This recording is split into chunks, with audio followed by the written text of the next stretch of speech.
सूरज के जीवन का एक ही फंडा था कि मेहनत तो गधा भी करता है, घर बैठे जो कमाए समझदार वही होता है। इसीलिए उसने कभी नौकरी ही नहीं ढूंढी। इस बात से हालांकि उसकी पत्नी शिखा बिल्कुल भी अग्री नहीं करती थी, पर फिर भी सूरज को समझाना बेकार था। टीवी में कैसे बनोगे करोड़पति का ऐड देखकर उसे लगा कि बस अब तो घर बैठे ही वो करोड़पति बन सकता है, और उसके पीछे उसने अपने सारे सोर्सेस एक्टिव कर दिए। 2 हफ्ते में उसके कलीग के साले के पड़ोसी के बेटे का सोर्स निकलता है जो कि उसे शो में पहुंचा सकता है। उससे मिलने चला जाता है। अच्छा, तो हमें मुकेश जी बता रहे थे कि आप हमें शो में पहुंचा सकते हैं। हाँ, उसमें कोई तकलीफ नहीं है। मैं कल अगर कोशिश करूँ तो इसी महीने में आपका नंबर आ जाएगा। अरे ये तो बहुत बढ़िया हो गया। अच्छा, वो सिलेबस और क्वेश्चन पेपर का कोई जुगाड़ है क्या? उसका तो कोई जुगाड़ नहीं है। तो वो वाकई में कुछ भी पूछ सकते हैं?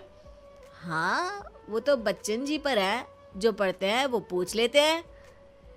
पहली कोशिश फेल होने पर अब सूरज के सामने एक बहुत बड़ा सवाल था कि आखिर जवाब कहाँ से लाए। तब शिखा ने एक सजेशन दिया, क्यों ना सूरज अपने चचेरे भाई सुमित से मदद मांगे, जो कि यूपीएससी की तैयारी कर रहा था। हालांकि इतनी मेहनत करना सूरज को समझ में नहीं आता था, पर कोई और रास्ता ना मिलने पर वो आखिर सुमित से बात करता है। अरे सुमित, हमारा कैसे बनोगे करोड़पति के लिए सिलेक्शन होने वाला है। तुम हमें थोड़े चिट बनाने में मदद करोगे क्या? अरे भैया, चिट बनाए तो सालों हो गए, उसमें हमारा एक्सपर्टीज नहीं है, बल्कि आप बोलो तो हम आपकी पढ़ने में जरूर मदद कर सकते हैं। हट, कैसी अनाप शराब बातें कर रहा है तू। सूरज ने सुमित को मना तो कर दिया था, पर तैयारी करने के सिवाय कोई चारा उसे दिख भी नहीं रहा था। खासकर जब 12 के पेपर लीक करने के एक्सपर्ट शुक्ला जो भी हाथ जोड़ लेते हैं, सुमित के पास जाना ही पड़ा। और उसने सुमित और शिखा से वादा किया कि वो बहुत मेहनत करेगा।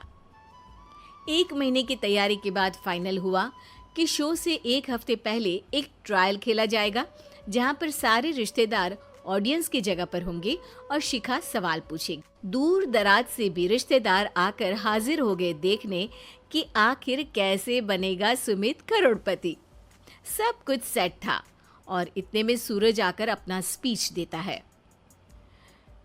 ये 1 महीना मेरे लिए आसान नहीं था, पर अपने भाई सुमित और अपनी पत्नी शिखा की मदद से मैं इतनी दूर पहुंच पाया हूँ। मेरे मम्मी पापा के आशीर्वाद ने भी बहुत साथ दिया है मेरा। मैं उम्मीद करता हूँ कि आज के शो में आप लोगों को बहुत मजा आएगा। साक्षी पहला सवाल पूछती है और पूरे कमरे में सन्नाटा छा जाता है। इंडिया में कितने स्टेट्स हैं? 3, सॉलिड, लिक्विड और गैस। अरे रुकिए, तो ऑप्शंस तो देने दीजिए। इतने में 5वीं कक्षा का चिंटू बोल उठता है। अरे क्या मामा, आप तो पहले सवाल पर ही आउट हो गए। जैसी बात तो थी ही। सूरज को इतना शांत किसी ने नहीं देखा था। कभी कभी तो लगता था मानो सूरज आंख खोलकर ही सो गया हो। मामा जल्दी करो प्लीज, कल सुबह पनवेल भी तो निकलना है। अरे हट, कंसंट्रेट करने दे मुझे। 3 सवाल में 3 लाइफलाइन खत्म हो चुकी थी और अब चौथे सवाल पर भी सूरज का मौन नहीं टूटा, पर सूरज अभी भी हार मानने को तैयार नहीं था। उधर हर कोई सूरज को छोड़ सुमित को देख रहे थे। आखिर सुमित ने ही तो पढ़ाया था सूरज को। गजब बेइज्जती है यार। अरे बेटा, तो बाप का, दादा का, भाई का, सबका नाम बुड़वाएगा। अरे 3 लाइफलाइन ले ली तो भी तेरा कुछ नहीं होना है।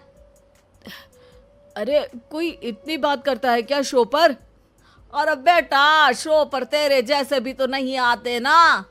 सूरज की ये जंग आखिर 1 घंटे बाद 5वें सवाल पर खत्म हो गई, जब उसने इंडिया के नेशनल बर्ड का नाम कहा, कौवा।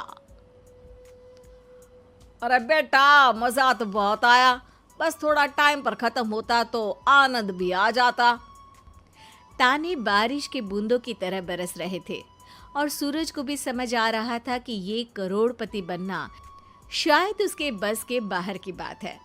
पर वो आखिर ये बात मान कैसे लेता? वो सख्त लौंडा जो ठहरा, उसने सोचा कि बेइज्जती तो हो ही चुकी है, पर अगर मैं हार नहीं मानूं तो शायद कुछ हो सकता है। शिखा, तुम देखना, असली शो में आग लगा दूंगा, आग।